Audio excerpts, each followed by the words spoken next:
Bismillahirrahmanirrahim. Today we have lecture number 27 and it's chapter number 27, WWW and HTTP, World Wide Web and HTTP protocol.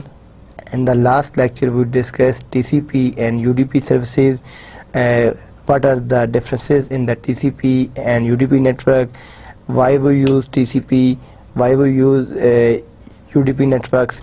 So today inshallah we will discuss WWW and HTTP protocol.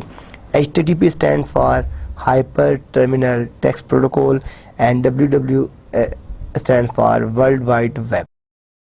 तो last lecture में हमने अपने TCP UDP protocols को discuss किया, उसके session management देखी कि TCP की सेशन मैनेजमेंट किस तरह होती है, UDP की सेशन मैनेजमेंट किस तरह होती है, कनेक्शन ओरिएंटेड और कनेक्शन लेस में डिफरेंसेस क्या होते हैं, TCP के जो सेशंस आपके इस्टेब्लिश होते हैं वो सेशंस आपके किस तरह इस्टेब्लिश होते हैं, सेशंस जो आपके अगर आपने सेशंस को टर्मिनेट करना है तो आप सेशंस को किस तरह टर्मिनेट करेंगे, सेशन की इस्टेब्लिशमेंट जो है वो किस तरीके से होगी।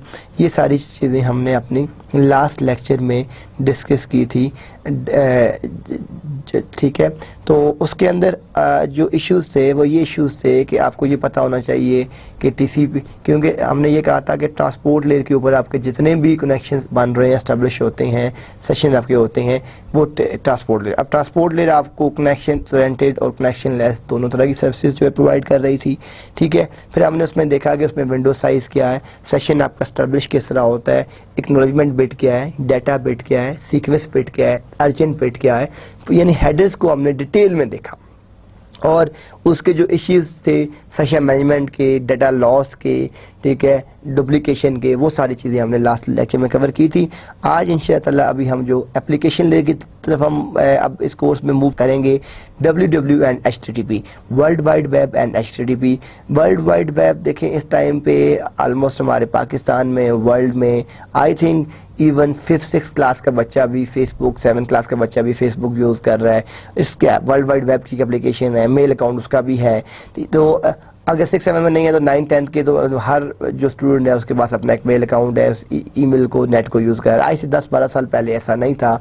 आपकी जो इंटरनेट सर्फिंग थी, जो आपकी इंटरनेट की सर्फिंग थी, जो आपकी इंटरनेट की जो ब्राउजिंग थी, वो आज से 5-7 साल पहले इस तरह का एनवायरनमेंट नहीं था। लेकिन अब जो है इंटरनेट की जो आपकी सर्फिंग है, जो आपकी ब्राउजिंग है, वो काफ़ी हद तक चेंज हो गया है। आलमोस्ट हर यूज़र, हर स्टूडेंट ही यूज़ कर रहा है। तो हम इस चैप्टर में देखेंगे कि वर्ल्ड वाइड वेब की क्या क्या फीचर्स हैं, HTTP किस तरह यूज़ किया जाता है, कहाँ कहाँ पे उसको यूज़ किया जा रहा है, ये जितने भी इश्यूज़ हैं वो हम सारे के सारे आज के लेक्चर में इंशाल्लाह ताला डिस्कस करेंगे, ठीक है, जिसमें हम डिटेल में जो है वर्ल्ड वाइड वेब और HTTP को कवर करेंगे। तो मैं स्टार्ट करता हूँ। फर्स्ट हम डिस्कस करेंगे वर्ल्ड वाइड वेब का आर्किटेक्चर, कि वो आर्किटेक्चर क्या है, वो किसके ऊपर बेस कर रहा है। The world wide web today is a distributed client server service. देखिए, हमने जब अपनी टोपोलॉजीज़ को डिस्कस किया था तो हमने कहा था कि हमारे पास बस, रिंग, मैश और हब, ये डिफरेंट टोपोलॉजीज़ हैं। उसमें जो हमारे पास स्टार टोपोलॉजी थी, जिसमें हमने क्लाइंट सर्वर की बात की थी। लेकिन क्लाइंट क्या है, जो सर्विसेज को सर्व कर, आप घर बैठे हुए इंटरनेट को कनेक्ट करते हैं तो आप एक क्लाइंट है, ठीक है। आप www.google.com करते हैं, आप किसी, अब google.com वो सर्वर है, और जब आप यहाँ से www.google.com लिखते हैं तो वो सर्वर आपको रिस्पॉन्ड करता है आपकी सर्विसेज के ऊपर। तो जो आपके पास क्लाइंट सर्वर है, क्लाइंट सर्वर ये आपका वो आर्किटेक्चर है, वो नेटवर्क है जिसमें अंदर जो आपका क्लाइंट है वो आपकी क्यूरीज के ऊपर जो है, ठीक है, वो जो आप क्यूरीज कर रहे हैं और सर्वर उन क्यूरीज को फुलफिल कर रहा है। तो डिस्ट्रीब्यूटेड एनवायरनमेंट से क्या मुराद है, देखें आप इट नॉट, अगर आप लिखते हैं कोई एप्लीकेशन तो गूगल आपको ज़्यादा सर्च करके ला के देता है। इट नॉट नेसेसरी को सारे का सारा डाटा गूगल के पास हो, माइट भी उसने किसी और नेटवर्क के साथ उसको मैप किया हो, कहीं और से पिक करके, लेकिन आपको सिंगल क्यूरी में वो डाटा मिल जाता है। तो जो हमारे पास क्लाइंट सर्वर सर्विसेज होती हैं कि जिसमें एक सर्वर होता है जो डिफरेंट क्लाइंट की सर्विसेज को सर्व कर रहा होता है। तो जो आपके पास www वर्ल्ड वाइड वेब है, ठीक है, ये is a distributed client server service in which a client using a browser can access a server using a server। जो आपका क्लाइंट है वो एक ब्राउज़र, जिस तरह आप ब्राउज़र बहुत से होते हैं, नेटस्केप है, इंटरनेट एक्सप्लोरर है, गूगल क्रोम है, मोजिला है, ठीक है, आपका सफारी है, फायरफॉक्स है, ये सारे के सारे आपके इंटरनेट ब्राउज़र्स हैं जिसमें आप अपने साइट्स को ब्राउज़ करते हैं, साइट्स को यूज़ करते हैं। तो जो आपके पास क्लाइंट साइट जो आपका क्लाइंट सर्वर है, ठीक है, इसके अंदर जो आपका ब्राउज़र है, ठीक है, जो हम बात कर रहे हैं कि www, ठीक है, today is a distributed client server service in which a client using a browser can access a service using a server. वो एक सर्वर के तहत अपनी सर्विस को यूज कर रहे हैं। However the server service provided is distributed our many location call sites. मैं कहता हूँ www.hotmail.com, इट्स ठीक है वेबसाइट में कहता हूँ comsets.edu.pk, ये आपकी दूसरी वेबसाइट्स है। तो ये आपके पास जो डिफरेंट वेबसाइट्स हैं, हम उनकी वेबसाइट्स का जो डाटा है, ठीक है, उसके ऊपर जब अपना डाटा सेंड और रिसीव कर रहे होते हैं, ठीक है, वो हमारी सारी की सारी साइट्स हैं, ठीक है। तो इसको एक दफा इस डेफिनेशन को मैं रिपीट कर देता हूँ। The world wide web today is a distributed client service service in which a client using a browser can access a service using a server. ठीक है, आपके क्लाइंट यानी आजकल तो आपके जो है डिफरेंट टाइप के मोबाइल फोन्स आ गए हैं, आपके पास HTC, आईफोन, ठीक है, सैमसंग गैलेक्सी, बहुत सी अच्छी कंपनीज के फोन्स आ गए जिसमें आप अपनी एच नेटवर्क को, वायरलेस नेटवर्क को, वाईफाई नेटवर्क को यूज़ भी करके अपने आप सर्विसेज यूज़ कर सकते हैं। तो हम इसमें डिस्कस करेंगे इंशाल्लाह कि क्लाइंट और ब्राउज़र जो है वो क्या है, सर्वर क्या है, URL क्या है और कुकीज़ क्या है, ठीक है, ये हम आज के लेक्चर में इंशाल्लाह डिटेल में अभी इसको डिस्कस करते हैं one by one. Architecture of www world wide web, ठीक है, जो वर्ल्ड वाइड वेब है इसका आर्किटेक्चर क्या है और वो किस तरह से डिज़ाइन किया गया है। आप देख रहे हैं कि जो आपके पास आर्किटेक्चर है, ये आपके पास एक क्लाइंट है, ये आपके पास एक साइट है और जो आपके पास दूसरी साइट है। ये जो क्लाइंट है ये अपनी एक रिक्वेस्ट सेंड करता है साइट ए को, ये आपकी जो आपकी रिक्वेस्ट है वो साइट ए के पास जाती है और ये उसको एक वेब पेज ए सेंड करता है और फिर ये आपको एक और रिक्वेस्ट करता है जिसको दूसरी, बेसिकली इस एंड के ऊपर आपके डिफरेंट सर्विस, आपके सर्वर्स जो हैं वो अटैच हैं। अब जो आपका क्लाइंट है वो एज ए यूज़र बैठ के जब लिखता है www.google.com, ये उसकी एक रिक्वेस्ट गई है, इसके अगेंस्ट सर्वर ने उसकी क्यूरी को ऑप्टिमाइज देखा है कि उसकी क्यूरी मेरे पास है, ठीक है। समटाइम आपने देखा होगा आप कुछ साइट्स ओपन करते हैं तो बहुत फास्ट ओपन हो जाती हैं, कुछ सेकंड्स के अंदर आ जाती हैं, बल्कि मिली सेकंड में आ जाती हैं। बाद दफ़ा थोड़ा सा ज़्यादा टाइम लगता है और बाद दफ़ा आपका ब्राउज़र जो है वो मूव कर रहा होता है and it will take some more time like 30 second 35 second, ठीक। अब उसमें डिफरेंट इश्यूज होते हैं। एक इशू तो ये है कि अगर साइड में बहुत ज़्यादा ग्राफिक्स हैं और साइड आपकी डायनामिकली प्रॉपरली डिज़ाइन नहीं की गई तो तब भी एक डिले फैक्टर आ जाता है कि साइट जो आप जिस साइट को जो ब्राउज़ कर रहे हैं, जिस साइट को आप ओपन कर रहे हैं वो आपको थोड़ा सा ज़्यादा टाइम ले रहा है। लेकिन बाज़ दफ़ा ये इशू नहीं होता, बाज़ दफ़ा ये होता है कि अगर वो साइट लोकली होस्ट है, ठीक है, जो आपका नेटवर्क एडमिनिस्ट्रेटर है उसने कॉमनली बहुत सी साइट्स का एड्रेस लिखा होता है गूगल, जो आपकी डेली रूटीन लाइफ होती है वो आपको फ़ौरन रिस्पॉन्स आ जाता है। लेकिन बाज़ दफ़ा कुछ साइट्स का जो आपके ब्राउज़र में पहले ओपन नहीं होती तो वो लोकली कैशे नहीं होती। अब अगर आपके एडमिनिस्ट्रेटर ने, आपके मैनेजर ने उन साइट्स को लोकली होस्ट किया हुआ है तो वो विद इन सेकेंड्स आ जाएंगी। अगर वहाँ नहीं है तो जो जिस जगह से आप सर्विस जिसकी आप ले रहे हैं, अगर क्यूरी वहाँ जाती है उस सर्वर रूम में, वहाँ पे अगर है तो थोड़ा टाइम ज़्यादा लगेगा। अगर वहाँ पे भी नहीं है, जो मेन पाकिस्तान का एंड है NTCA PTCL वहाँ जाती है, वहाँ भी नहीं है, यहाँ से हम लोग कनेक्टेड है दुबई के साथ।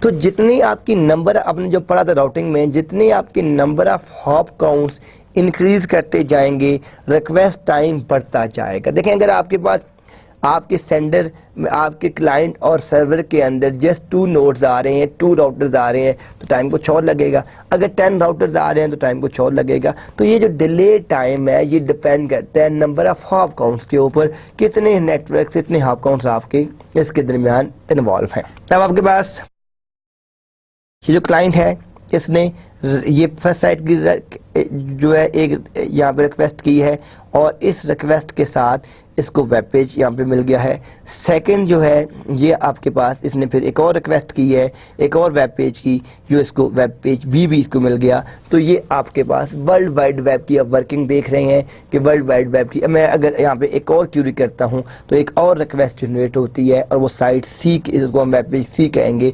एक और क्यूरी करता हूँ तो वो एक और रिक्वेस्ट जनरेट होती है, वो आपके पास वेब पेज डी की फॉर्म में आ जाएगा। तो इस तरीके से आप जो अपनी मल्टीपल क्यूरीज सेंड और रिसीव कर रहे होते हैं उनके अगेंस्ट आपको रिप्लाई, आपको एक्नॉलेजमेंट साथ साथ मिल रहा होता है। अब आपके पास ब्राउजर क्या है? ब्राउजर जो है वो क्या है कि जिसके अंदर आप अपने साइट्स को ब्राउज कर रहे हैं। ठीक है, ब्राउजर मीन कि जिसमें आप अपने साइट्स को ब्राउज कर रहे हैं। अब अभी मैंने आपको बताया था कि बहुत से ब्राउजर्स हैं। इंटरनेट एक्सप्लोरर, सबसे पहले आपके पास नेटस्केप आया, फिर इंटरनेट एक्सप्लोरर आ गया। काफ़ी अरसे तक आपके पास नेटस्केप और इंटरनेट एक्सप्लोरर यही दोनों यूज होते थे। कोई और ब्राउजिंग के लिए आपके पास जो हमारे पास कोई चीज़ नहीं थी। फिर क्या हुआ, आस्ता आस्ता और ब्राउजर्स आए, गूगल क्रोम आ गया, फायरफॉक्स आ गया, मोजिला आ गया, सफारी आ गया एप्पल का। तो अब आपके पास you have lot of options, ठीक है, जिनके अंदर आप अपने साइट्स को ब्राउज कर सकते हैं, साइट्स को यूज़ कर सकते हैं, अपने डाटे को सेंड और रिसीव कर सकते हैं, ट्रांसमिट कर सकते हैं। अब आपके पास जो ब्राउज़र आपके पास जो यहाँ पे आ रहा है, ये आपके पास आप देख रहे हैं, ये आपके पास एक कंट्रोलर है। इस कंट्रोलर के साथ आप देख रहे हैं कि आपके पास HTTP आ गया, FTTP आ गया, टेलनेट आ गया और यहाँ पे SMTP आ गया। तो ये आपके पास एक जो है जो यानी ये आपके पास बहुत सी ब्राउज़र के अंदर जो आपकी जो एप्लीकेशन हैं HTTP यूज़ कर रहे हैं। हम पहले डिस्कस कर चुके हैं HTTP क्या है, क्या पोर्ट नंबर यूज़ करता है, किस तरह काम करता है। FTP आ गया, FTP किस तरह काम करता है, क्या चीज़ यूज़ करता है। टेलनेट आ गया, टेलनेट जो आपकी एक रिमोट यूटिलिटी है वो क्या काम करती है, किस तरह यूज़ होती है। SMTP आ गया, सिंपल मेल ट्रांसफर प्रोटोकॉल क्या है। अब आप देख रहे हैं यहाँ पे आपके पास जो इंटरप्रेटर्स हैं, जो आपके पास ये जो आपकी सिस्टम है, एक तो HTML है, हाइपर टेक्स्ट मार्कअप लैंग्वेज, जिसमें हम अपने वेब पेजेस बनाते हैं। आपके पास शुरू में जो टैगिंग लैंग्वेज थी वो आपके पास HTML की टैगिंग लैंग्वेज थी। फिर आपके पास जावास्क्रिप्ट आ गया, JSP जिसे हम कहते हैं, जावा सर्वलेट पेजेस कहते हैं, वो आ गया। फिर आपके पास जावा है। तो ये आपके डिफरेंट इंटरप्रेटर्स हैं जो आपके ब्राउज़र से सिस्टम तक आपके डाटे को सेंड और रिसीव कर रहे होते हैं, डाटे को ट्रांसमिट कर रहे होते हैं। ये आपके डिफरेंट इंटरप्रेटर्स हैं, ठीक है। तो ये आपके पास ये आपका ब्राउज़र आ गया था, ठीक है, और ये आपके पास आपका सिस्टम आ गया, ठीक है। तो इस ब्राउज़र में आप HTTP, FTP, टेलनेट, SMTP, ठीक है, और ये आपके पास डिफरेंट HTML, जावास्क्रिप्ट, जावा, ये आपके पास सारी वो चीज़ें आ गई। UL क्या है? Uniform resource locator. UL stand for, हम लिखते हैं www.google.com, हम लिखते हैं www.hotmail.com। तो UL क्या है? यूनिफॉर्म रिसोर्स लोकेटर, कि जो आपका पाथ बताता है। अब ये आपके पास बहुत ही ज़रूरी है। हम लोग दिन में 10 दफ़ा वेबसाइट खोलते हैं लेकिन हमें URL का नहीं पता होता, हमें उसमें जो चीज़ें यूज़ हो रही होती हैं हमें उसका नहीं पता होता, ठीक है। तो आपके पास ये जो आपका यहाँ पे आप देख रहे हैं कि जो आपके पास ये URL आ रहा है, अब इसमें आप देख रहे हैं कि आपके पास जो है आपका प्रोटोकॉल है, ठीक है, आपका होस्ट है, आपका पोर्ट है, आपका पाथ है, ये आपके पास सारे का सारा आपका एक जो है URL है। अब हमें यह नहीं पता होता कि इसके अंदर ये जो प्रोटोकॉल है ये क्या चीज़ है। H आप लिखते हैं, आपने जब ब्राउज़र में कभी काम किया हो तो आप देखें कि अभी हमें बल्कि आप लिखते हैं http://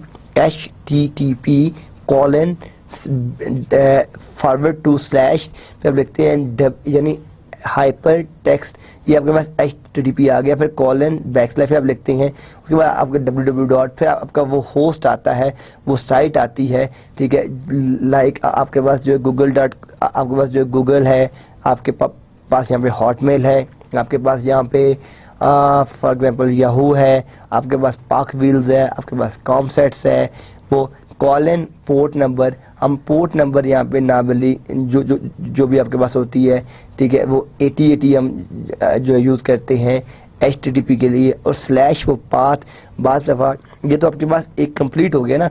अब उसने उसमें से किस साइट को, किस पेज को पिक करना है, तो वो उसका पाथ आ जाएगा कि जहाँ पे वो आपका रियल डाटा पड़ा हुआ है, कहाँ से उसने उसको पिक करके लेके आना है। तो वो आपके पास जो पाथ है, यानी आपका प्रोटोकॉल, देन आपके पास आपका होस्ट, फिर आपके पास पोर्ट और फिर आपके पास पाथ। तो ये आपके पास एक लिंक है कि प्रोटोकॉल आ गया, फिर आपके पास आपकी होस्ट, फिर आपके पास उसके पोर्ट, फिर उसके पास उसका पाथ आ गया। तो ये आपके पास आपका URL है जो हम यूज कर रहे होते हैं अपने WW आर्किटेक्चर के अंदर। वेब डॉक्यूमेंट्स में क्या होता है, the documents in the WW world wide web can be grouped into 3 broad categories, ठीक है। अब जितनी भी आपके पास वर्ल्ड वाइड वेब है वो 3 ब्रॉड कैटेगरीज में है। Number 1 is the static, number 2 is the dynamic, and number 3 is the active. The category is based on the time at which the contents of the document are determined, ठीक है। अब world wide web के जो आपके पास documents हैं, ठीक है, जो वेब आपके पास डॉक्यूमेंट्स हैं, इसमें हमने क्या बात की कि वो आपके पास आप देख रहे हैं, एक आपके पास जो स्टैटिक है, एक आपके पास डायनामिक है और एक आपके पास एक्टिव है। अब जब हम बात करते हैं कि the documents in the world wide web can be grouped into 3 different categories. Number 1 हमने कहा इट्स, ठीक है, ये आपकी स्टैटिक है। नंबर 2 हमने कहा ये आपके पास डायनामिक है। नंबर 3 हमने कहा आपके पास एक्टिव है। अब ये बेस किस चीज पे कर रहे होते हैं, ठीक है, the category is based on the time at which the contents of the documents are determined, ठीक है, यानी वो आपके कंटेंट्स के ऊपर डिपेंड कर रहे होते हैं कि वो आपके स्टैटिक हैं, वो आपके डायनेमिक हैं, वो आपके एक्टिव हैं, ठीक है। अब कंटेंट्स क्या है आगे देखते हैं। टॉपिक्स जो अभी इसमें करेंगे, we will discuss in this section कि स्टैटिक डॉक्यूमेंट्स क्या होते हैं, डायनेमिक डॉक्यूमेंट्स क्या होते हैं और आपके पास एक्टिव डॉक्यूमेंट्स क्या होते हैं। इन तीनों में डिफरेंस क्या है, स्टैटिक डॉक्यूमेंट्स में, डायनामिक डॉक्यूमेंट्स में और एक्टिव डॉक्यूमेंट्स में जो डिफरेंस है अभी हम वो भी देखते हैं। तो अभी हम इसको स्टार्ट करते हैं आगे। आप ये देख रहे हैं कि हमारे पास यहाँ पे ये एक स्टैटिक डॉक्यूमेंट है, ये आपके पास एक क्लाइंट है, ये आपके पास एक सर्वर है, ये इसने एक रिक्वेस्ट जनरेट की है और ये जो आपकी रिक्वेस्ट इसने जनरेट की है वो आप देख रहे हैं कि आपके पास एक स्टैटिक HTML डॉक्यूमेंट आ रहा है। HTML hyper text markup language जो है, यानी, और ये स्टैटिक क्या है, जो हमने एक दफ़ा बना के उस पर रख दिया। अब मैं जब भी वो चेंज करूँगा तो मुझे सर्वर के ऊपर उसको अपडेट करना पड़ेगा, वो ऑटोमेटिकली खुद से डाटे को अपलोड नहीं करेगा, चेंजेस नहीं करेगा। वो आपके पास क्या है, वो आपके पास एक स्टैटिक डॉक्यूमेंट है। तो जो क्लाइंट है ये आपके पास एक क्लाइंट है, ठीक है। अब ये और ये आपके पास एक सर्वर है। क्लाइंट जो है वो सर्विसेज ले रहा होता है, सर्वर आपको सर्विसेज सर्व कर रहा होता है। तो ये जो क्लाइंट है ये क्या करता है कि ये यहाँ से एक जो है वो सेंड करता है एक रिक्वेस्ट, ठीक है, सर्वर को। सर्वर उसकी रिक्वेस्ट पहले आपका, अब यहाँ पे सारी चीज़ें जो पहले पढ़ चुके हैं, TCP का 3-वे हैंडशेक क्या होता है, IP एड्रेस क्या होता है, ठीक है, सेशन आपका एस्टैब्लिश क्या होता है, ये सारी चीज़ें आपको पता है कि सेशन किस तरह आपका एस्टैब्लिश हो रहा है, ठीक है, 3-वे हैंडशेक किस तरह हो रहा है, लॉजिकल IP एड्रेस किस तरह साइन कर रहा है, ये सारी चीज़ें हम पहले देख चुके हैं। तो ये क्या करता है आपके पास कि ये एक इसको रिक्वेस्ट भेजता है, इस रिक्वेस्ट के अगेंस्ट एक HTML डॉक्यूमेंट आता है और वो स्टैटिक डॉक्यूमेंट आता है। वो जो डॉक्यूमेंट होता है वो स्टैटिक है, वो फिक्स्ड है, ठीक है, जो आता है। और वो HTML क्या है कि आपके पास हाइपर टेक्स्ट मार्कअप लैंग्वेज है जो आपकी यूज हो रही है आपके पास डेटे को कैच करने के लिए। तो ये आपके पास क्या है, ये आपके पास स्टैटिक HTML डॉक्यूमेंट है जो हम सेंड करता है ये सर्वर इसको। और ये आपके पास आपका, ठीक है। तो ये अब बेसिक किसकी एग्जांपल हो गई, ये आपके पास स्टैटिक डॉक्यूमेंट की एग्जांपल हो गई है कि जिसके अंदर आपके पास एक क्लाइंट है और आपके पास एक सर्वर है, ये आपको रिक्वेस्ट सेंड करता है, ठीक है जी। तो ये आपको बात समझ आ गई कि स्टैटिक डॉक्यूमेंट में क्या है। अब यहाँ पे बोल्ड फेस टैग्स क्या है, ये जब भी हम अपनी HTML टैगिंग करते हैं तो हम अपने बोल्ड फेस टैगिंग्स को यूज करते हैं। बोल्ड फेस टैग्स क्या है, ये आपके पास बोल्ड टैग है यानी लेस देन से शुरू होता है और ये आपका ग्रेटर देन के ऊपर एंड होता है, जिसको हम B कह रहे हैं। This is the text to be bold face. अब इसको जब भी आप बंद करेंगे, जब भी आप अपने HTML टैगिंग को यूज़ करते हैं, आप अपने HTML टैग्स को यूज़ करते हैं, तो आप इसको स्टार्ट करते हैं, ठीक है, और लेस देन से स्टार्ट करते हैं, टैग आप देते हैं, उसको बंद करते हैं।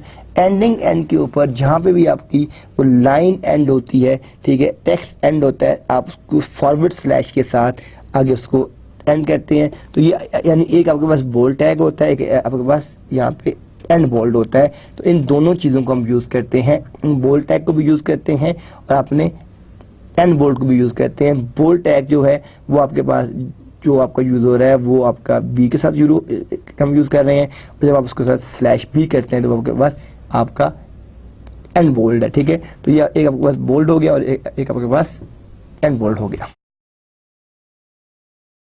अब effect of bold face tags, उसके इफेक्ट्स क्या होते हैं जब आप अपने बोल्ड फेस टैग्स को यूज़ करते हैं। तो अब हमने ये भी देखना है कि उसके इफेक्ट्स क्या है, बोल्ड फेस टैग्स के क्या क्या आपके इफेक्ट्स हैं, वो आपके किस तरीके से उसका इफेक्ट क्या आ रहा है। अब आप ये फर्स्ट देखें कि this is the text to be bold face, ठीक है। ये अब यहाँ पे आपने B लिखा, यहाँ पे आपने this is the text to be bold face, यहाँ पे आपने अपना जो भी टेक्स्ट लिखना है आप वो अपना सारे का सारा टेक्स्ट प्लेस करेंगे। उसके बाद आप उस बोल्ड फेस को जब क्लोज करेंगे तो greater than symbol then slash B। तो अब ये करके ये यहाँ पे आपने लिख दिया दिस इज द टेक्स्ट।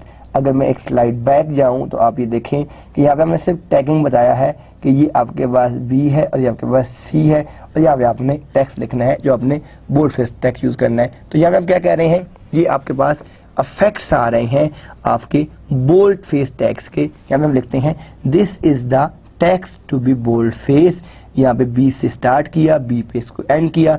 यही आपकी जब रिक्वेस्ट जाती है तो ये रिक्वेस्ट आपके पास आपके ब्राउज़र में जाती है। ये आपका वो ब्राउज़र है जो इसको यूज़ कर रहा है। ये ब्राउज़र क्या करता है कि इसको फॉरवर्ड करता है this is the text to be bold faced. ये आपके पास जो टेक्स्ट है ये इसको बोल्ड फेस कर रहा है, यानी यहाँ से हमने इसको सेंड किया और ये आपके पास ये टेक्स्ट आ गया। अब ये दोनों आप देख रहे हैं कि ये आपका वो ब्राउज़र, अब ब्राउज़र आपका कोई भी हो सकता है। अब ब्राउज़र आपका मैंने बताया आपको कि नेटस्केप भी है, इंटरनेट आपका एक्सप्लोरर भी है, आपके पास मोज़िला भी है, गूगल क्रोम भी है, फायरफॉक्स भी है, आपके पास जो अगर हम बात करते हैं एप्पल वगैरह की तो उसमें सफारी भी है। तो ये सारे के सारे आपके ब्राउजर्स हैं, ठीक है। अब इनकी वर्क देखें, मैं 2+2 करता हूँ, ठीक है, तो वो 4 ही आएगा। मैं अगर उसको मैं डेल के लैपटॉप पे करूं या मैं एसर के लैपटॉप पे करूं या मैं उसको कैलकुलेटर पे करूं या अपनी वॉच पे करूं, आंसर विल बी सेम। अब मैं अगर www.google.com अगर ओपन करता हूं मोज़िला में तो वहाँ भी वही साइट रहेगी। मैं अगर उसको करता हूं इंटरनेट एक्सप्लोरर में तो वहाँ भी वही साइट रहेगी। ये नहीं होगा कि मैं अगर उसको गूगल क्रोम में करूँ तो कुछ और आ जाए, मैं उसको अगर मोज़िला में करूँ तो कुछ और आ जाए। हर जगह पे जो आपकी साइट है दैट शुड बी सेम, उसके कंटेंट्स जो हैं वो सेम रहेंगे, उसके कंटेंट्स जो हैं वो चेंज नहीं हो सकते। ये नहीं हो सकता कि वो मोज़िला में कोई और लुक दे रहा हो, गूगल क्रोम में कुछ और लुक दे रहा हो, no it will be same, ठीक है। क्योंकि बेसिकली हम लैंग्वेज की बात कर रहे हैं, ब्राउज़र का काम है वो उसने वही चीज़ उसको देनी है, ठीक है। तो ब्राउज़र डिफरेंट वेंडर्स ने बनाए हैं, लेकिन जो उसमें कोडिंग है, जो उसमें टेक्सटिंग हो रही है, जो उसमें वर्किंग हो रही है, दैट वुड सेम, ठीक है, वो सब में सेम है। तो जब हम यहाँ लिखते हैं तो ये आपके पास क्या है, effect of the bold face tags है कि आपने लिखा, ये ब्राउज़र ने इसको ठीक है इंटरप्रेट किया।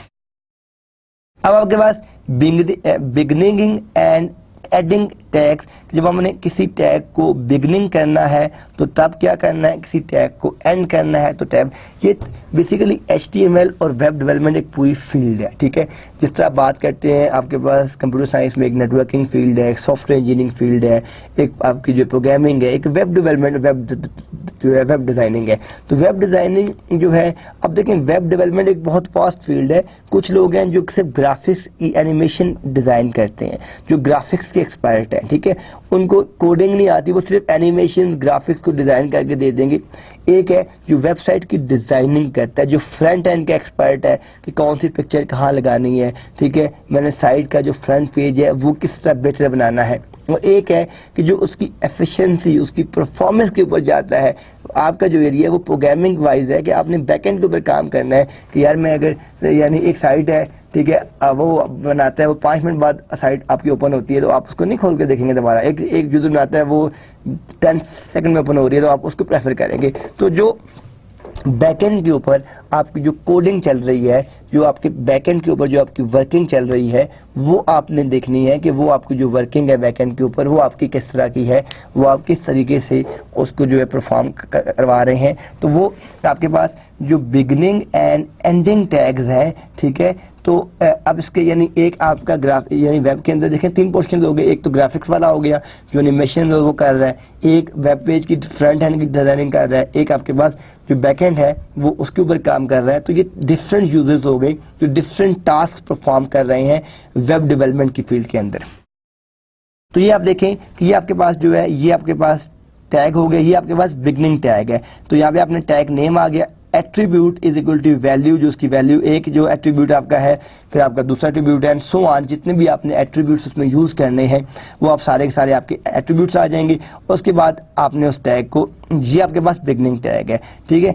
जब आपने उस टैग को एंड करना है, उस कोड को एंड करना है, उसकी एंडिंग करनी है कि ये कोड जो मेरा है ये कंप्लीट हो गया है, अब इसके बाद यहाँ कोई और कोड नहीं है, तो आप क्या करते हैं एंडिंग टैग पे क्या करते हैं, ठीक है, greater than slash tag name देते हैं, उसको एंड कर देते हैं। तो ये आपके पास आपका एंडिंग टैग है और ये आपके पास आपका बिगनिंग टैग है। तो हम इसमें 2 तरह की चीजें यूज करते हैं, एक बिगनिंग टैग यूज करते हैं और दूसरा आप इसमें क्या यूज करते हैं, अपना एंडिंग टैग यूज करते हैं। तो ये बिगनिंग हो गया टैग और ये आपके पास आपका एंडिंग टैग हो गया।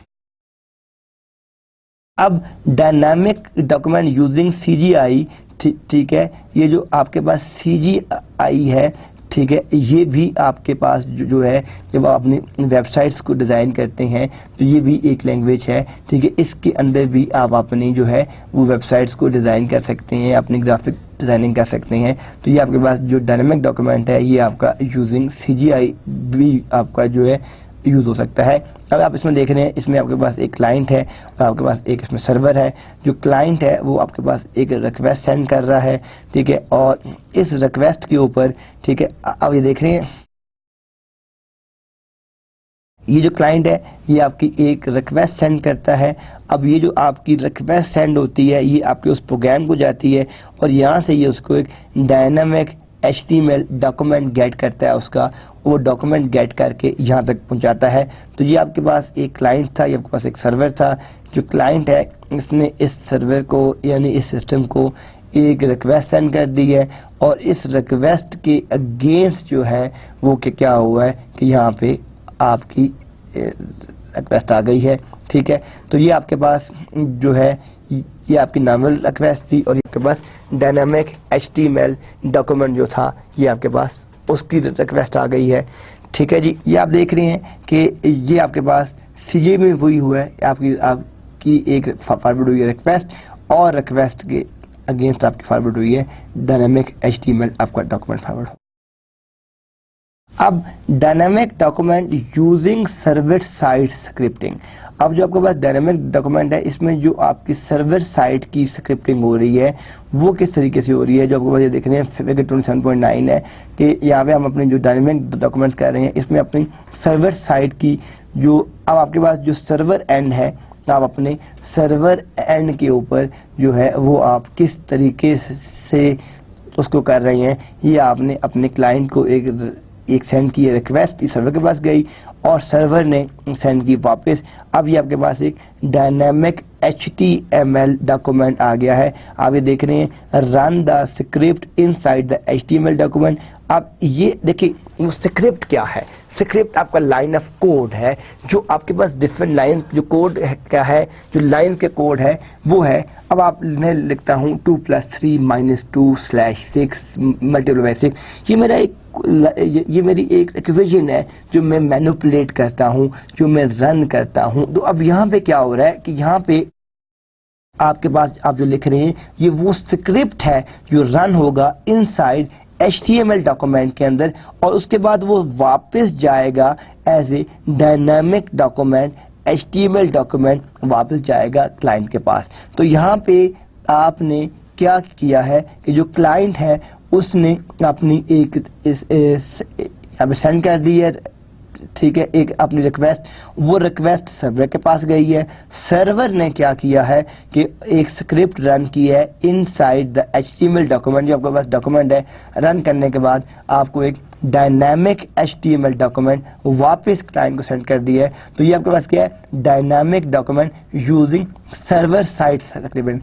अब यहाँ पे अगर मैं बैक जाता हूँ तो यहाँ पे आपके पास ये तो एक डॉक्यूमेंट था CJ के थ्रू। अगर मैं और बैक जाता हूँ तो ये आपके पास टैगिंग थी। यहाँ पे क्या है कि यहाँ पे जो आपकी डायनामिक है, जो आपकी स्क्रिप्टिंग हो रही है वो क्लाइंट एंड पे नहीं हो। यहाँ पे जो कंसेप्ट मैं आपको समझाना चाह रहा हूँ कि आपकी स्क्रिप्टिंग दो तरह की होती है, एक क्लाइंट एंड के ऊपर होती है, एक आपकी सर्वर एंड के ऊपर होती है। तो यहाँ पे जो आपकी स्क्रिप्टिंग हो रही है वो आपकी सर्वर एंड के ऊपर हो रही है। जो आपका सर्वर है वो उसके ऊपर आप कर रहे हैं run the script inside the HTML document. जो आपका डॉक्यूमेंट HTML है आप उसके इनसाइड अपनी कर रहे हैं, आप उसको क्लाइंट साइड के ऊपर नहीं कर रहे। तो यहाँ पे आपकी जितनी भी स्क्रिप्टिंग होती है वो सारी की सारी आपकी सर्वर साइड के ऊपर हो रही है, वो आपकी क्लाइंट साइड के ऊपर नहीं हो रही।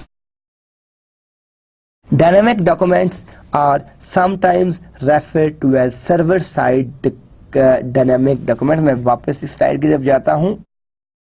यहाँ पे वही बात हो रही थी कि ये आपके पास डायनामिक डॉक्यूमेंट भी है, dynamic document using server side, यानी जो आपकी सर्वर साइड की स्क्रिप्टिंग है उनको हम डायनामिक डॉक्यूमेंट्स भी कहते हैं। यहाँ पे यही की पॉइंट हम डिस्कस कर रहे हैं कि जो आपके डायनामिक डॉक्यूमेंट्स हैं are sometimes referred to as server side dynamic document. हम उनको कुछ केसेस में सर्वर साइड डायनामिक भी कहते हैं।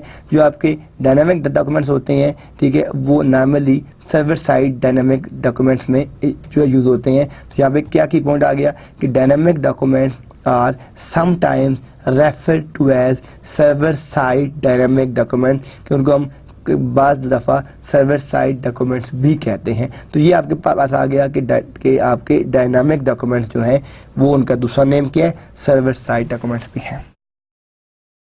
अब आपके पास active documents using Java applets. Java is the language, ठीक है, जो आपकी एक पूरी लैंग्वेज में जावा बीन्स है, जावा RMI है, जावा कोरबा है, ठीक है, यानी ये भी एक पूरी फुल फ्लैज एक फील्ड है, ठीक है, जिसके अंदर डिफरेंट ऑप्शंस हैं, हम इसको यूज़ करते हैं। यहाँ पे अभी हम बात बेसिकली वेब की कर रहे हैं, तो हम वेब वाली साइड में रहेंगे, हम जावा वाली साइड में नहीं जा सकते। तो एक्टिव डॉक्यूमेंट्स यूजिंग जावा एप्लेट्स, जो आपके पास एक्टिव डॉक्यूमेंट्स हैं जो आपके जावा एप्लेट्स के साथ हैं, वो किस तरीके से यूज होते हैं हम बात करते हैं। कि ये हमारे पास एक क्लाइंट है, ये क्लाइंट क्या कर रहा है, ये एक एप्लेट रन कर रहा है। अब ये पहले तो एक रिक्वेस्ट करता है, ये आप देख रहे हैं ये क्लाइंट एक रिक्वेस्ट करता है, वो सर्वर के पास जाती है। सर्वर उस रिक्वेस्ट के अगेंस्ट जो उसने क्लाइंट ने एक जो अपनी रिक्वेस्ट सेंड की है, सर्वर क्या करता है कि उस रिक्वेस्ट के अगेंस्ट क्या करता है कि एक सेंड करता है, एप्लेट सेंड करता है। ये जो एप्लेट है ये जाता है क्लाइंट के ऊपर और क्लाइंट में रन करता है the applet to get the result. Applet is the code, ठीक है, यानी आपके पास एक छोटा सा प्रोग्राम है। जब आपने क्लाइंट ने एक अपनी रिक्वेस्ट सेंड कर दी है और वो रिक्वेस्ट आपकी सर्वर के पास पहुंच गई है। अब यहाँ पे कुछ आपका एक फिक्स कोड है, एक लाइन ऑफ कोड है जो आपका एप्लेट की फॉर्म में है, सर्वर क्या करता है कि उसको सेंड करता है through applet to the client, यानी सर्वर ने इस रिक्वेस्ट के ऊपर एक एक्शन लिया, एक्शन लेने के बाद उसने उसको टू द एप्लेट बनाया और एप्लेट को सेंड कर दिया क्लाइंट के ऊपर। क्लाइंट उस एप्लेट को रन करेगा क्योंकि क्लाइंट को तो रिजल्ट रिक्वायर्ड है ना, तो रिजल्ट फॉर्मुलेशन के लिए, रिजल्ट कैलकुलेशन के लिए क्लाइंट क्या करता है, उस एप्लेट को रन करता है और रिजल्ट गेट कर लेता है। रन द उसने एप्लेट रन किया टू गेट द रिजल्ट, जो उसको रिजल्ट मिल रहा है उस रिजल्ट को गेट करने के लिए उसने अपना एक उसके ऊपर एप्लेट रन कर लिया। तो ये आपके पास एक एक्टिव डॉक्यूमेंट यूजिंग जावा एप्लेट्स की एग्जांपल है कि जो आपके पास एक्टिव डॉक्यूमेंट है वो जावा एप्लेट्स को किस तरीके से कैसे यूज कर रहे होते हैं। नेक्स्ट आपके पास क्या है, active document using client side scripting. अब यहाँ पे आप देखेंगे इन दोनों में बड़ा डिफरेंस है और ये डिफरेंस आपको अच्छी तरीके से समझ आना चाहिए। मैं अगर बैक साइड पे जाता हूं तो आप यहाँ पे देख रहे हैं कि यहाँ पे मैं फिर इस चीज को देखता हूँ कि यहाँ पे जब अपने क्लाइंट ने एक रिक्वेस्ट सेंड की तो उस रिक्वेस्ट के अगेंस्ट उसको एक एप्लेट मिला और वो उसने एप्लेट यहाँ पे रन कर दिया अपना रिजल्ट गेट करने के लिए। यानी ये क्लाइंट ने यहाँ सेंड की रिक्वेस्ट और इस रिक्वेस्ट को जब वापस मिला तो उसने एक जो एप्लेट की फॉर्म के अंदर इसको यहाँ पे सेंड कर दिया और यहाँ पे उसको एक इसका रिजल्ट मिल गया। यानी run the applet to get the result, उसको यहाँ पे उसका जो भी था रिजल्ट वो सारे के सारे मिल गया। लेकिन अब मैं क्या करता हूं, यहाँ पे आपके पास क्या था, using Java एप्लेट्स, it's a using Java applet, और यहाँ पे आपके पास क्या है, यूजिंग क्लाइंट साइड स्क्रिप्टिंग। अब क्लाइंट साइड स्क्रिप्टिंग का मतलब है कि जो स्क्रिप्ट रन होगा वो क्लाइंट साइड के ऊपर होगा, ठीक है। और वो किस तरह होगा, यानी यहाँ पे आप देखें क्लाइंट ने एक रिक्वेस्ट की है, वो रिक्वेस्ट आपके सर्वर के पास गई है, सर्वर ने उस रिक्वेस्ट के अगेंस्ट एक जेएस सेंड कर दिया है। ये आपका जो स्क्रिप्ट है यहाँ पे आया और ये जो आपके पास है ये जेएस उसने भेजा है। अब यहाँ पे ये उसने जावा स्क्रिप्ट भेजा है आपके पास, ये जो आपके पास जावा स्क्रिप्ट है वो आपका यहाँ रन होगा, run the JavaScript to get the result. यानी यहाँ पे आपके पास वो जावा स्क्रिप्ट रन हुआ और उसके पास उसका जो भी रिजल्ट था वो रिजल्ट आपको इस मशीन पे मिल गया। तो ये आप देख रहे हैं कि ये आपके पास क्लाइंट साइड की स्क्रिप्टिंग है कि आपने सर्वर एंड को एक क्लाइंट ने सिंपल रिक्वेस्ट सेंड की, उस रिक्वेस्ट के अगेंस्ट उसको जेएस मिला, जेएस जो है वो आपका क्लाइंट के ऊपर रन हुआ और क्लाइंट पे रन होने के लिए साथ ही उसने अपना एक रिजल्ट आपको इंटीमेट कर दिया जो आपके पास आपको मिल गया रिजल्ट। अब की पॉइंट क्या है, active documents are sometimes referred to as client side dynamic document. अब देखें ये एक और की पॉइंट आपके पास आ गया कि जो आपके एक्टिव डॉक्यूमेंट्स हैं are sometimes referred to as a client side dynamic document. तो ये आपके पास एक और की पॉइंट आ गया। नेक्स्ट हमारे पास जो है प्रोटोकॉल है, ठीक है, HTTP। अगर मैं वापस जाऊं तो आप देखें, गो टू स्लाइड में अगर 1 पे जाता हूं तो हमने क्या कहा था, हमने www से स्टार्ट किया था, हमने ब्राउजर देखा, हमने URL देखा, वेब डॉक्यूमेंट देखा, इसमें स्टैटिक देखा, फिर हमने इसके फैक्ट देखे, बिगनिंग एंडिंग देखी, CGI को डिस्कस किया, ठीक है, डायनेमिक एक्टिव डॉक्यूमेंट को देखा, जावा एप्लेट्स को देखा, देन हमने यूजिंग क्लाइंट साइड। अब हम आ जाते हैं अपनी HTTP के ऊपर आ जाते हैं। HTTP hyper text transfer protocol. HTTP is a protocol used mainly to access data on the World Wide Web.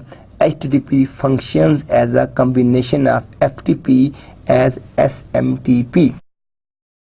अब आपने अक्सर, पहले तो मैं आपको HTTP की थोड़ा सा और डिटेल में बता दूं कि जो आपके पास हाइपर टेक्स्ट ट्रांसफर प्रोटोकॉल होता है, जो आपके पास HTTP प्रोटोकॉल है ये मेनली जो आपकी वर्ल्ड वाइड वेब्स हैं उसको यूज। देखिए आप जब भी लिखते हैं www आगे HTTP लिखा होता है, लेकिन बाद में आपने देखा होगा कि HTTP के आगे ब्रेसेस में S भी लिखा होता है, HTTP S और आगे। अब ये बाद दफा S होता है, बाद दफा S नहीं होता। तो जहाँ पे S लिखा हो इट मीन कि वो सिक्योर साइट है, उसका जो टेक्स्ट है वो इंक्रिप्शन और डिक्रिप्शन की फॉर्म में यूज हो रहा है। तो जो वो वेबसाइट जिनके साथ HTTPS लिखा होता है वो आपकी सारी की सारी जितनी वेबसाइट्स होती हैं वो आपकी सिक्योर वेबसाइट्स होती हैं। जिनके साथ आपका S नहीं होता वो आपकी सिक्योर वेबसाइट्स नहीं होती। लेकिन चाहे सिक्योर है या अनसिक्योर है, इन बोथ केसेस आपने HTTP ही यूज़ करना है उसको यूज़ करने के लिए। तो जो आपके पास HTTP आ रहा है, HTTP प्रोटोकॉल ठीक है is use mainly to access data on the world wide. देखिए आप जितनी भी साइट्स खोलते हैं, आप गूगल खोल लें, सिस्को खोल लें, कॉमसेट्स खोल लें, इस्लामिक यूनिवर्सिटी खोल लें, ठीक है, लम्स यूनिवर्सिटी खोल लें, आप कोई भी साइट खोल लें, ठीक है, उसके अंदर आपको आप विदाउट HTTP उस साइट को ओपन नहीं कर सकते। तो आप HTTP उसमें लिखते हैं, फिर कॉलन, फिर // डालते हैं, फिर www जो भी साइट का नेम है, गूगल है, हॉटमेल है, याहू है, आप वो देते हैं, उस टाइप की साइट आपकी जो है वो वर्किंग कंडीशन में आती है। तो यहाँ पे आप देख रहे हैं the hypertext transfer protocol HTTP is a protocol used mainly to access data on the world wide web. और अब इसके फंक्शन क्या है, HTTP के जो फंक्शन हैं वो क्या है, HTTP function as a combination of FTP and SMTP। FTP क्या होता है, ये आपका फाइल ट्रांसफर प्रोटोकॉल है, ये 21 पोर्ट यूज करता है, जितना भी डाटा सेंड और रिसीव अपलोड और हम डाउनलोड करते हैं वो FTP करते हैं। तो जो HTTP के फंक्शंस हैं वो दो चीज़ों से मिला के बनाए गए हैं, ये वो कम्बिनेशन है, एक तो FTP फाइल ट्रांसफर प्रोटोकॉल और ये पोर्ट नंबर यूज करता है FTP 21 यूज करता है। दूसरा आपके पास जो है वो आपके पास SMTP है, सिंपल मेल ट्रांसफर प्रोटोकॉल। जो आपके पास SMTP है, सिंपल मेल ट्रांसफर प्रोटोकॉल, वो आपके पास पोर्ट यूज करती है, ठीक है, वो आपके पास 25 पोर्ट को होता है यूज होता है। तो जो आपके पास जो आपका SMTP है वो आपके पास 25 पोर्ट को यूज कर रहा होता है। सिंपल मेल ट्रांसफर प्रोटोकॉल जो है वो आपकी 25 पोर्ट होती है, ठीक है। जितनी भी आपकी मेलिंग आप मेल सेंड कर रहे होते हैं, आप रिसीव कर रहे होते हैं, तो यहाँ पे एक की पॉइंट क्या पता चल गया कि जो HTTP है वो आपके पास FTP और SMTP का कम्बिनेशन है। यहाँ पे हम डिस्कस करते हैं HTTP ट्रांजैक्शंस को करते हैं और प्रीसिस्टेंट वर्सेस नॉन प्रीसिस्टेंट कनेक्शन क्या होता है, हम यहाँ पे ये भी डिस्कस करते हैं कि यहाँ पे जो परसिस्टेंट कनेक्शन और नॉन परसिस्टेंट कनेक्शन है वो क्या होते हैं, उनमें डिफरेंसेस क्या होते हैं। HTTP use the service of TCP on well known port 80। मैंने आपको पहले ही बताया था कि देखें जितनी भी आपकी HTTP हो गया, DNS हो गया, WINS हो गया, WWW हो गया, HTTP हो गया, वो एप्लीकेशन या तो TCP के स्टैक को यूज़ करेंगी या UDP के स्टैक को यूज़ करेंगी। अगर वो TCP के स्टैक को यूज़ करती हैं तो हम कहते हैं कि वो सर्विस, ठीक है, वो प्रोटोकॉल आपका कनेक्शन ओरिएंटेड है। और अगर वो UDP के स्टैक को यूज़ करेंगी तो हम कहेंगे कि वो आपका वो जो आपकी सर्विस है, वो जो आपका प्रोटोकॉल है वो आपका कनेक्शन लेस है। तो ये आपके ऊपर डिपेंड करता है कि आपको किस टाइप की सर्विस चाहिए, किस तरह का आपको नेटवर्क चाहिए। तो बहरहाल जो HTTP की हमने जो अपनी पोर्ट्स की बात की थी कि हमारी पोर्ट्स जो है 1 से लेकर 1023 तक आपकी जो आपकी 1 से लेकर 1023 तक हैं वो आपकी वलन पोर्ट्स हैं, और बाकी आपकी जितनी भी पोर्ट्स हैं 1024 से लेकर 65,534 तक वो आपकी प्री डिफाइंड पोर्ट्स हैं। तो HTTP की जो पोर्ट है वो आपकी 80 पोर्ट है, ये आपकी फिक्स पोर्ट है जो यूज़ होती है आपकी HTTP के लिए। अब HTTP की जो ट्रांजेक्शन होती हैं इट्स 2-वे ट्रांजेक्शन है, बहुत सिंपल सी है। इसके अंदर हम एक जो आपका क्लाइंट है वो एक रिक्वेस्ट सेंड कर रहा होता है सर्वर को, और सर्वर उस क्लाइंट के ऊपर उसको रिस्पॉन्स दे रहा होता है। यानी आप ये देखें यहाँ पे ये जो आपका क्लाइंट था, ठीक है, इस क्लाइंट ने एक रिक्वेस्ट सेंड की है टूवर्ड्स द सर्वर, सर्वर ने इसको रिस्पॉन्स दे दिया है क्लाइंट को। अगर इसने लिखा है http://google.com, तो इस रिक्वेस्ट पे उसने इसको जो रिस्पॉन्स दे दिया। तो हम इसको 2-वे कह सकते हैं कि ये आपकी एक रिक्वेस्ट सेंड करता है, इस रिक्वेस्ट के अगेंस्ट इसको एक रिस्पॉन्स मिल जाता है। तो ये क्लाइंट ने रिक्वेस्ट की और साथ ही इसने इसको जो है वो वापस जो है इसका रिस्पॉन्स दे दिया। अब रिक्वेस्ट एंड रिस्पॉन्स मैसेजेस के अंदर क्या क्या डिफरेंस होता है, अभी हम वो देखते हैं। ये आपके पास रिक्वेस्ट मैसेजेस हैं, ये आपके पास रिस्पॉन्डिंग मैसेजेस हैं। रिक्वेस्ट के अंदर क्या होता है, रिक्वेस्ट लाइन जाती है एक, ठीक है।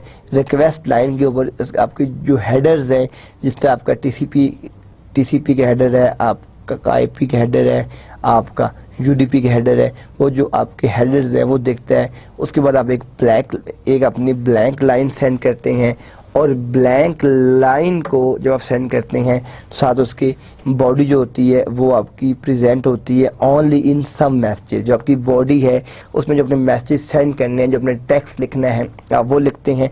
ये सारे का सारा आपके पास क्या है, ये आपके पास एक आपका रिक्वेस्ट मैसेज है जो आप ट्रांसमिट कर रहे हैं। और आपके पास जो रिस्पॉन्स मैसेज है, रिक्वेस्ट लाइन की जगह आपके पास यहाँ पे स्टेटस लाइन होती है। ये एक डिफरेंस आप देख रहे हैं जो सिर्फ और सिर्फ आपको रिक्वेस्ट मैसेज और रिस्पॉन्स मैसेज में नज़र आएगा। यानी यहाँ पे आपके पास जहाँ पे आपको रिक्वेस्ट लाइन नज़र आ रहा है वहाँ पे आपके पास आपको क्या मिल रहा है, आपको स्टेटस लाइन मिल रहा है। उसके बाद आपके हेडर्स हैं, हेडर्स के बाद आपकी ब्लैंक लाइन है, ब्लैंक लाइन के बाद जो ये आपकी वो बॉडी है, ठीक है, जहाँ पे आप अपने टेक्स्ट को जो प्रेजेंट कर रहे हैं, ये आपके बेसिकली रिस्पॉन्स मैसेज आ जाते हैं। तो ये आपके रिक्वेस्ट मैसेज हो गए, ये आपके रिस्पॉन्स मैसेज हो गए। यानी इसमें आप देख रहे हैं, ठीक है, ये डिफरेंस क्या आ रहा है। तो यहाँ पे आपके पास जो है वो रिक्वेस्ट लाइन है और यहाँ पे आपके पास क्या है, वो आपके पास जो स्टेटस लाइन है।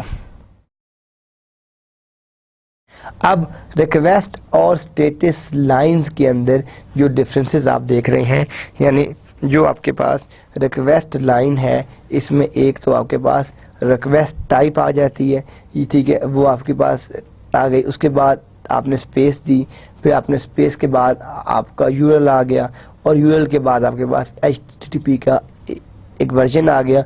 ये आपके पास क्या है, ये आपके पास एक रिक्वेस्ट लाइन है, ठीक है। यानी इसके अंदर क्या चीज़ें आ गई कि आपके पास एक तो रिक्वेस्ट टाइप हो गई, उसके बाद आपकी स्पेस, आपका यूआरएल आ गया, उसके बाद आपके पास उसका वर्जन नंबर आ गया। और स्टेटस लाइन में भी क्या है कि इसमें आपके पास क्या है, अब देखें, अब यहाँ पे थोड़ा सा देखें, यहाँ रिक्वेस्ट हुई, यहाँ पे अब मैं अगर बैक करूँ, ये आपके पास रिक्वेस्ट और रिस्पॉन्स मैसेज से, यहाँ पे आप देखें क्या है कि रिक्वेस्ट टाइप की जब आपने की है तो ये आपका यूआरएल, अब यहाँ पे क्या हुआ है कि इसमें क्या है, आपके पास HTTP का वर्जन है, फिर आपका स्टेटस कोड है, और फिर आपके पास स्टेटस फ्रेज है जो आपने फ्रेज सेंड की है, जो आपके डाटा सेंड की है। तो ये आपके पास तीन चीज़ें हो गई। इसमें एक तो हो गई आपके पास जो टाइप हो गई रिक्वेस्ट टाइप, आपका यूआरएल आ गया, आपके HTTP का वर्जन आ गया, ये आपके पास HTTP का वर्जन आ गया, ये आपका स्टेटस कोड आ गया, और ये आपके पास स्टेटस फ्रेज आ गई। तो ये आपके पास रिक्वेस्ट और स्टेटस लाइन्स की सारी आपकी डिटेल आ गई।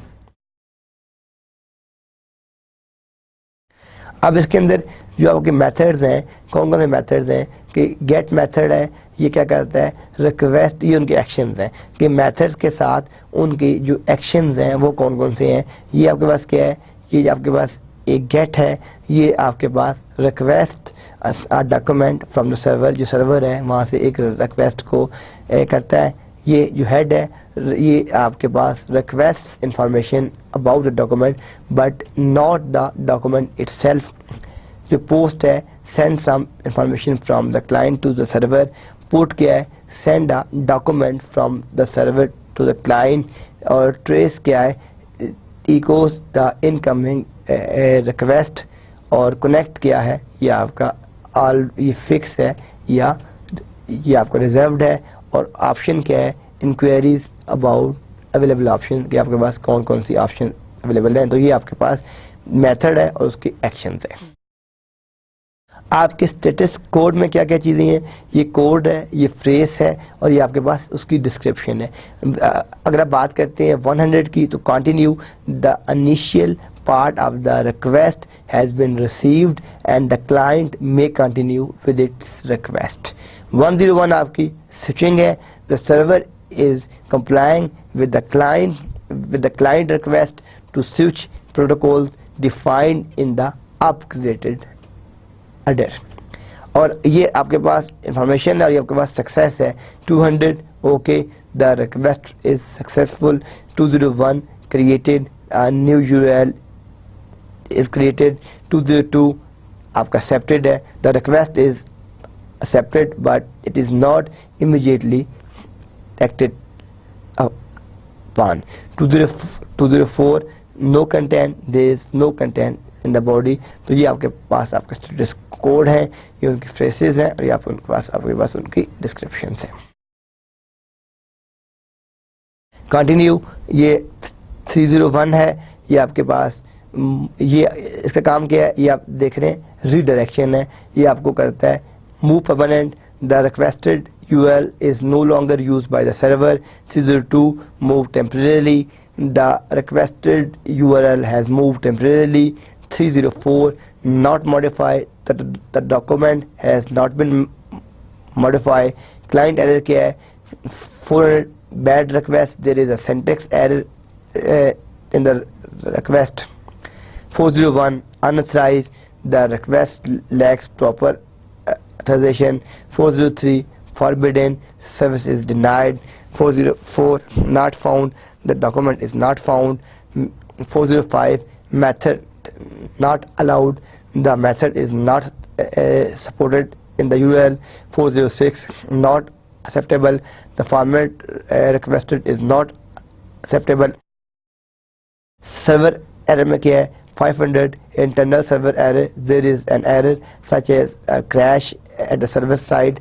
501 not implemented the action requested cannot be performed. 503 service unavailable the service is temporarily unavailable but may be requested in the future. तो ये आपके पास देख रहे हैं redirection client error server error ये सारी चीज़ें इसमें हमने अभी कवर की हैं. अब आपके पास जो आपका हेडर फॉर्मेट है उसमें क्या क्या चीज़ें आ रही हैं. एक आपके पास आपके हेडर का नेम आ रहा है देन कॉलन आ रहा है देन आपके पास उसकी वैल्यू आ रही है. तो ये आपके पास दो जो आपका हेडर फॉर्मेट है इसमें दो चीज़ें हैं. एक आपका हेडर नेमर है जो आपका हेडर है उसका नेम है और दूसरा आपके पास उसकी वैल्यू है. अब आपके पास जर्नल हेडर्स जो हैं इसमें क्या है कि ये आपके हेडर्स हैं और इनकी ये कुछ डिस्क्रिप्शंस हैं. Cache control specifies information about caching जो आपकी कैशिंग होती है ये उसकी आपको डिस्क्रिप्शन दे रहा होता है. कनेक्शन है shows whether the connection should be closed और नॉट कनेक्शन आपका क्लोज्ड है या ओपन है ये वो आपको बता रहा होता है. Date shows the current date कि अभी current date आज क्या है. Mime version shows the mime version को आप कौन सा माइम वर्जन यूज़ कर रहे हैं. अपग्रेड आपको क्या चीज़ शो कर रहा होता है. ठीक है ये आपको specifies the preferred communication protocol जी जो आपका कम्युनिकेशन प्रोटोकॉल है ये उसको स्पेसिफाई कर रहा होता है. तो ये आपके जनरल हेडर्स हैं और उनकी डिटेल्स हैं जो आप यहाँ पे यूज़ करते हैं. ये आपके पास कुछ यहाँ पे रिक्वेस्ट हेडर्स हैं और उनकी डिस्क्रिप्शंस हैं. Accept mean show the medium format client can accept और फिर आपके पास accept encoding show the encoding scheme the client can handle. Accept language show the language the client can accept. Then आपका transaction show what permission the client has. Form shows the email address of the user. Host shows the host and port number of the server. If modified sends the document. If never, if new then specified date. If match sends the documents only if it matches give tag. If non-match sends the document only if it does not match given tag. If range sends only the portion of the document that is missing. If unmodified sends the document if not changed sends specified date. User agent identify the client program. तो ये आपके पास different request आपके header से उनकी header के साथ उनकी description है. रिस्पॉन्स हेडर्स में क्या क्या आता है. ठीक है आपके पास जो आप का जो फर्स्ट है इसमें है ठीक है इसमें आता है एक्सेप्ट आपकी range shows if server accept the range range requested by client. Age shows the age of the document. Public shows the supported list of methods. Retrieve after इसमें show specifies the date after which the server is available. Server shows the server name and version number. ये आपके headers हैं और साथ उनकी description है. Then आपके पास entity headers हैं. Entity headers में क्या है कि allow list valid, इसकी क्या description है कि list valid methods that can be used with the URL. Content encoding है, ये आपकी encoding scheme को specify कर रही होती है. Content language है, ये आपकी language को specify कर रही होती है. Content length है, ये आपकी डॉक्यूमेंट की लेंथ शो कर रही होती है. कंटेंट आपकी रेंज है, ये डॉक्यूमेंट की जो रेंज होती है वो शो कर रही होती है. ये टाइप है, जो मीडियम टाइप को बता रहा होता है. ई टैग है, ये एंटिटी टैग दे रहा होता है. एक्सपायर्स है, gives the date and time when contents में change. Last modify gives the date and time of the last change है, जो आपकी लास्ट चेंज हुई है वो कब हुई है.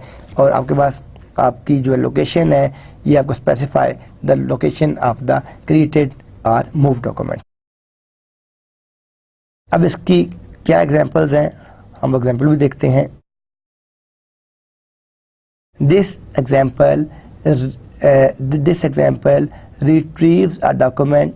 We use the get method to retrieve an image with the path /usr/bin image1. The request live shows the method get the URL and HTTP version 1.1. The header has 2 lines that shows that the client can accept images in the GIF or JPEG format. The request does not have a body. The response message contains the status line and 4 lines of header. The header lines define the date, server, MIME version, and length of the document. The body of the document follows the header. See figure. अभी हम next figure देखते हैं. ये हमारे पास figure आ गई 27.16. अब ये देख रहे हैं कि ये यहाँ पे एक क्लाइंट है और ये सर्वर है. रिक्वेस्ट गेट मेथड जब ये मेथड करता है get/user/bin/image1, ये आपका इसने इसको एक्सेप्ट किया, इस इमेज को फिर एक्सेप्ट किया. ये एक हमने गिफ भेजी है, एक हमने जेपीजी भेजी है, और इसके रिस्पॉन्स में उसने HTTP नंबर 1 भेजा, इसको 200 ओके किया. डेट सर्वर ने बता दी कि मंडे है, जो डेट टाइम था वो बता दिया. सर्वर उसने बता दिया चैलेंजर है. माई वर्जन बता दिया. कंटेंट लेंथ दे दी. तो जब आपने रिक्वेस्टिंग की है तो सेंडिंग में उसको रिस्पॉन्स में उसने जितनी भी चीज़ें थी वो ठीक है, बॉडी ऑफ द जो आपकी बॉडी ऑफ द डॉक्यूमेंट है वो उसने भेज दिया, साथ ही उसने आपको उसका रिस्पॉन्स भेज दिया. तो ये आपकी ये उसने एक रिक्वेस्ट सेंड की थी और साथ उसका एक जो है इसका रिस्पॉन्स आ गया था. In this example, the client wants to send data to the server. We use the post method. The request line shows the method post URL and HTTP version 1.1. There are 4 lines of header. The request body contains the about information. The response message contains the status line and 4 lines of header. The created document, which is the CGI document, is including as body. See figure 27.17. अब आप इसमें देखें, इसमें क्या हो रहा है कि ये आपके पास ये आपका क्लाइंट है, इसने सेंड किया post/cgi.bin/doc, या इसको इसने एक्सेप्ट किया static. ठीक है, ये इमेज गिफ जेपीजी लेंथ, आप ये इसकी इनपुट इंफॉर्मेशन सारी की सारी, और इसके रिस्पॉन्स में इसने HTTP ये वर्जन दे दिया 200 ओके. ठीक है, डेटा आ गया, सर्वर चैलेंज आ गया, माइम उसका वर्जन नंबर आ गया, कंटेंट लेंथ आ गई, और आपके पास जो आपका बॉडी का डॉक्यूमेंट था सारे का सारा आपका वो डॉक्यूमेंट भी आ गया जो आपने यहाँ पे सेंड किया है. HTTP use ASCII characters, a client can directly connect to a server using Telnet। हम Telnet की लैब भी कर चुके हैं, देख भी चुके हैं Telnet क्या होता है, किस तरह काम करता है, which logs into ports 80। See next slide, the next 3 lines shows that the connection is successful। We then type the 3 lines, the first shows the request line get method, the second is the header defining the host, the third is a blank terminating the request, the server response is 7 lines starting with the status line, the blank line at the end terminates the server response, the file of 14,230 lines is received after the blank line not shown here, the last line is the output by the client। ये आपके पास एक example हम next slide में इसको देखते हैं। अभी देखें हमने सारी लैब्स भी की थी कि टैलेंट की लैब किस तरह होती है, उसको परफॉर्म किस तरह होता है। मैंने प्रीवियस जो आपके 2-3 पिछले लेक्चर से हमने राउटिंग के अंदर कंप्लीट टैलेंट की लैब की थी। हमने अपने राउटर्स लगाए थे, स्विचेस लगाए थे, नेटवर्क डिज़ाइन किए थे, फिर उसके साथ जितनी भी टैलेंट की लैब्स थी हमने सारी की सारी अपनी लैब्स भी परफॉर्म करके देखी थी कि टैलेंट आपका किस तरीके से कैसे काम कर रहा है। तो आप ये देखें कि $साइन आपने टैलेंट किया, ये आपका वो होस्ट नेम आ गया, ठीक है, ये पोर्ट आपकी आ गई, आप ये ट्राइंग कर रहा है, ठीक है, connecting to this escape character get, ये आपका वो मैसेज आ गया, ठीक, फ्रॉम, ये उसने इसको ओके किया, ये आपके पास डेट आ गया, ये आपका सर्वर का इसमें नाम आ गया कि आपका अपाची का सर्वर है, ये आपके पास जो 1.3.9 है, ये आपका यूनिक्स का है, ये आपका जे सर्वर है, ये PHP का कोड आ गया, ये माइम वर्जन आ गया, इसका टाइप आ गया, ये सारी की सारी जो डिटेल है आपकी सारी की सारी इसमें शामिल हो गई कि आपके पास कौन सा सर्वर है, आपके पास जो है वो कौन सी पोर्ट नंबर है, क्या चीज़ है, सारे आपके पास इसमें डाटा आ गया। तो HTTP version 1.5 specifies a persistent connection by default। अब जो आपके पास HTTP का जो वर्जन है 1.1, ये ठीक है, ये आपका स्पेसिफाई करता है persistent कनेक्शन, जो आपके बाय डिफ़ॉल्ट कनेक्शंस हैं, ये आपको उन तमाम को persistent बाय डिफ़ॉल्ट कनेक्शंस कहता है। सो लास्ट में ये इसकी जो की पॉइंट है, HTTP version 1.1 specifies a persistent connection by default. तो ये आज का जो हमारा लेक्चर था, इसमें हमने HTTP और www को डिस्कस किया कि वर्ल्ड वाइड वेब क्या होती है, HTTP क्या है, ठीक है, कौन कौन से प्रोटोकॉल्स यूज़ करती है, ठीक है, GSP क्या है, आपकी HTML टैगिंग क्या है, बोर्ड्स क्या है, ठीक है, हम जब इसको यूज़ करते हैं तो किस तरह यूज़ करते हैं, आपके GSPs क्या हैं, आपके ESP क्या है, ये सारी चीज़ें हमने, एक्टिव सर्वर पेजेस क्या होते हैं, जावा सर्वर पेजेस क्या होते हैं, वर्ल्ड वाइड वेब किस तरह यूज़ हो रहा है, आपके कनेक्शन किस तरीके से बन रहे हैं, ये जितनी चीज़ें हैं ये सारी की सारी हमने आज के लेक्चर में डिटेल में डिस्कस किया है कि वर्ल्ड वाइड वेब और HTTP क्या होता है, HTTP और वर्ल्ड वाइड वेब में क्या डिफरेंस होता है, कौन कौन से आपके ब्राउज़र्स यूज़ होते हैं और हम इनको कहाँ कहाँ पे यूज़ कर सकते हैं। तो इंशाल्लाह ताला हम अपनी नेक्स्ट क्लास में अपना नेक्स्ट चैप्टर स्टार्ट करेंगे। तब तक के लिए अल्लाह हाफिज़।